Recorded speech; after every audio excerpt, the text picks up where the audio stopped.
So hello viewers, welcome to my YouTube channel मेडिसिप medicine. आज के इस वीडियो में जानने वाले हैं पिपजो 4.5 ग्राम इंजेक्शन के यूजेस के बारे में डिस्कस करने वाले हैं। क्या कंपोजिशन रहेंगे, क्या यूजेस रहेंगे, कैसे उपयोग करना है, ठीक है, क्या डोजेज रहेंगे, किसको कितनी मात्रा में देनी चाहिए और क्या इसके साइड इफेक्ट देखने को मिलेंगे। इसे देने के बाद क्या क्या साइड इफेक्ट हो सकता है, बॉडी पे क्या साइड इफेक्ट हो सकता है, इसके बारे में जानेंगे। किन किन बीमारियों कब और किन बीमारी में इस इंजेक्शन को देना चाहिए, किन किन कंडीशन में इस इंजेक्शन को दे सकते हैं, इनके बारे में फुल डिस्कशन करने वाले हैं। सो इससे पहले आप मेरे चैनल पे नए तो चैनल को सब्सक्राइब कीजिए, साथ ही बेल आइकन को दबा दीजिए ताकि आगे आने वाले वीडियो की नोटिफिकेशन की जानकारी आपको मिल जाए। ठीक है, तो चलिए शुरू करते हैं। फर्स्ट हम लोग जानने वाले हैं डिटेल ऑफ पिपजो इंजेक्शन। ठीक है, इसमें जो मेन कंपोजिशन आपको देखने को मिलता है वो पिपरासिलिन क्या मिलता है, पिपरासिलिन और टाइजोबैक्टम देखने को मिलता है। क्या मिलता है, तो पिपरासिलिन एंड टाइजोबैक्टम देखने को मिलता है। ठीक है, कुछ इस प्रकार से।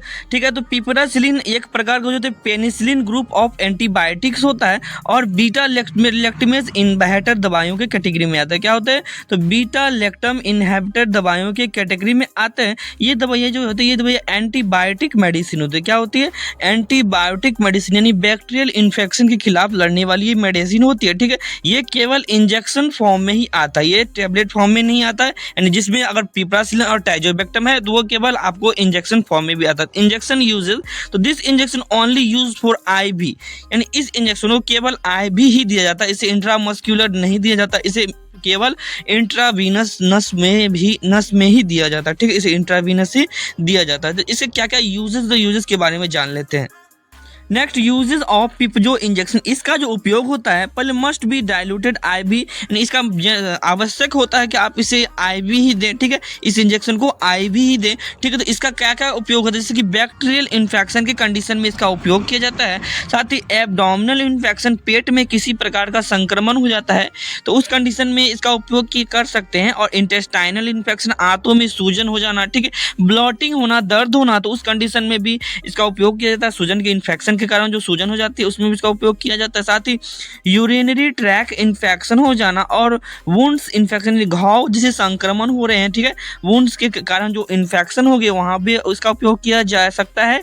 और बोन इन्फेक्शन जो होते हैं, बोन इन्फेक्शन जैसे कि ऑस्टियोमाइलाइटिस का कंडीशन अगर बन जाता है तो उस कंडीशन में इसका उपयोग किया जाता है। साथ ही टॉन्सिलाइटिस के कंडीशन में इसका उपयोग किया जाता है। ऑरल कैविटी इन्फेक्शन, ठीक है, ऑरल कैविटी, मुख गुहा जिसे बोलते हैं हिंदी में, तो उसमें भी इसका उपयोग किया जाता है।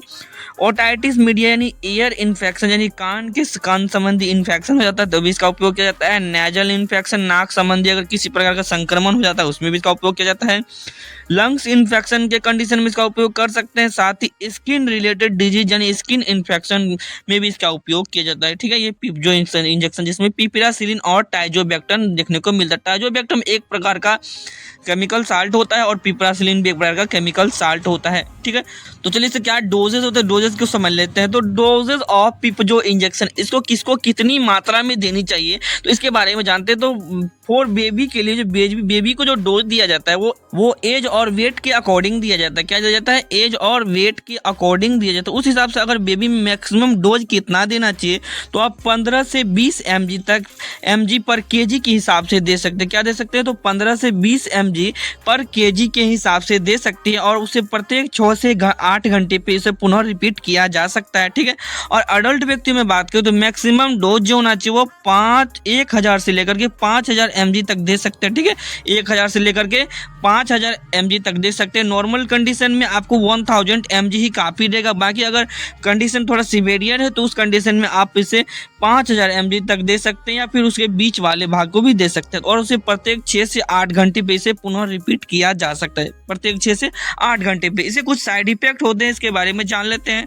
तो साइड इफेक्ट ऑफ जो इंजेक्शन, इसका जो साइड इफेक्ट होता है, कॉमन साइड इफेक्ट, जैसे कि आपको नोजिया का कंडीशन बन सकता है, जी मचलाना, ठीक है, वोमिटिंग का कंडीशन बन सकता है, एब्डोमिनल पेन, ठीक है, साथ ही हेडेक, एंजाइटी, चिंता की समस्या, फिर स्लीपलेसनेस, अनिद्रा, डायरिया और फीवर जैसे इन सभी कंडीशन का सामना करना पड़ सकता है। इसी प्रकार के मेडिसिन से रिलेटेड इन्फॉर्मेटिव वीडियो देखने के लिए आप मेरे चैनल को सब्सक्राइब कर सकते हैं, साथ ही बेल आइकन को दबा दें ताकि आगे आने वाली वीडियो को नोटिफिकेशन की जानकारी आपको मिल जाए।